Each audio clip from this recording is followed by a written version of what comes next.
ओशो के अनुसार सेक्स केवल शरीर की क्रिया नहीं है बल्कि मनुष्य की ऊर्जा का प्रारंभिक रूप है। उन्होंने कहा कि जिस ऊर्जा से जीवन पैदा होता है वही ऊर्जा ध्यान और समाधि तक भी पहुंचा सकती है। ओशो मानते थे कि समाज ने सेक्स को दबाकर मनुष्य को भीतर से भय और अपराध बोध से भर दिया है, इसलिए इंसान न पूरी तरह प्रेम कर पाता है और न पूरी तरह ध्यान में उतर पाता है। ओशो कहते थे कि सेक्स को समझो, उससे भागो मत, क्योंकि जिससे तुम भागते हो वही तुम्हारे मन में सबसे अधिक घूमता रहता है। उन्होंने कहा कि मंदिरों, मस्जिदों और समाज ने सदियों तक मनुष्य को ये सिखाया कि सेक्स पाप है, लेकिन भीतर की इच्छा कभी खत्म नहीं हुई, वह दबती गई और विकृत होती गई। इसी कारण मनुष्य के मन में कामवासना और भी अधिक बढ़ गई। ओशो कहते थे कि अगर किसी व्यक्ति को सच में ब्रह्मचर्य को समझना है तो पहले उसे सेक्स को पूरी जागरूकता से समझना होगा। बिना अनुभव के त्याग केवल झूठ बन जाता है। उन्होंने कहा कि जो व्यक्ति भीतर से कामवासना से भरा हो और ऊपर से साधु बनने का अभिनय करे वह हमेशा संघर्ष में रहेगा।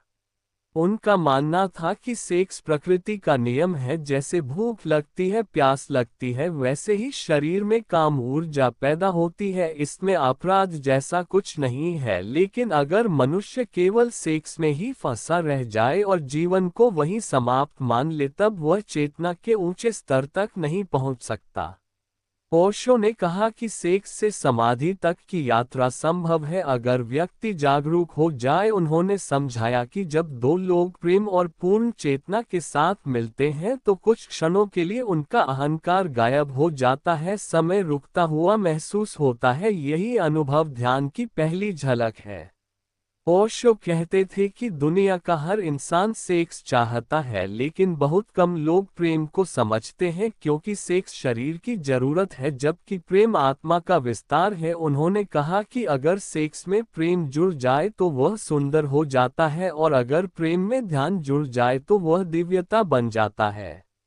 उन्होंने बार बार कहा कि सेक्स को दबाने से समाज बीमार हो जाता है। दबा हुआ मन हिंसा, क्रोध और पागलपन पैदा करता है, इसलिए जो समाज बाहर से बहुत धार्मिक दिखते हैं वहां भीतर सबसे अधिक विकृतियां छिपी होती हैं। ओशो का कहना था कि प्राकृतिक चीजों को स्वीकार करना ही मानसिक स्वास्थ्य की शुरुआत है। ओशो के अनुसार सेक्स ऊर्जा को समझे बिना ध्यान को समझना कठिन है, क्योंकि वही ऊर्जा ऊपर उठकर करुणा, प्रेम और ध्यान में बदल सकती है। उन्होंने इसे नदी की तरह बताया जो नीचे की ओर भी बह सकती है और ऊपर की ओर भी उठ सकती है। दिशा बदलने की जरूरत है, दमन की नहीं। उन्होंने कहा कि बहुत से लोग सेक्स के बारे में सोचते रहते हैं क्योंकि उन्हें कभी खुलकर समझने नहीं दिया गया। अगर बचपन से ही इंसान को सहजता से शरीर और प्रेम की शिक्षा मिले तो उसके भीतर विकृति कम होगी। उन्होंने समाज की उस सोच की आलोचना की जिसमें सेक्स को छिपाया जाता है लेकिन हर जगह उसी का आकर्षण फैलाया जाता है। ओशो मानते थे कि विवाह केवल सामाजिक समझौता नहीं होना चाहिए बल्कि दो आत्माओं का मिलन होना चाहिए। अगर प्रेम खत्म हो जाए और केवल मजबूरी बच जाए तो संबंध बोझ बन जाता है। उन्होंने कहा कि जहां प्रेम नहीं वहां सेक्स भी धीरे धीरे मृत हो जाता है। उन्होंने ये भी कहा कि मनुष्य अक्सर सेक्स का उपयोग अकेलेपन से बचने के लिए करता है, लेकिन सच्चा प्रेम तब जन्म लेता है जब व्यक्ति अकेले रहकर भी भीतर से पूर्ण महसूस करे। तब संबंध जरूरत नहीं बल्कि उत्सव बन जाता है। ओशो ने कहा कि सेक्स को लेकर सबसे बड़ी समस्या भय है। लोग डरते हैं कि अगर उन्होंने अपनी इच्छाओं को स्वीकार कर लिया तो समाज उन्हें गलत कहेगा। इसी डर के कारण मनुष्य दोहरा जीवन जीता है, बाहर कुछ और भीतर कुछ और। उनके अनुसार ध्यान का अर्थ इच्छाओं से लड़ना नहीं बल्कि उन्हें समझना है। जब व्यक्ति पूरी जागरूकता से अपनी भावनाओं को देखता है तब धीरे धीरे उनके ऊपर उसकी पकड़ बढ़ने लगती है और ऊर्जा का रूपांतरण होने लगता है।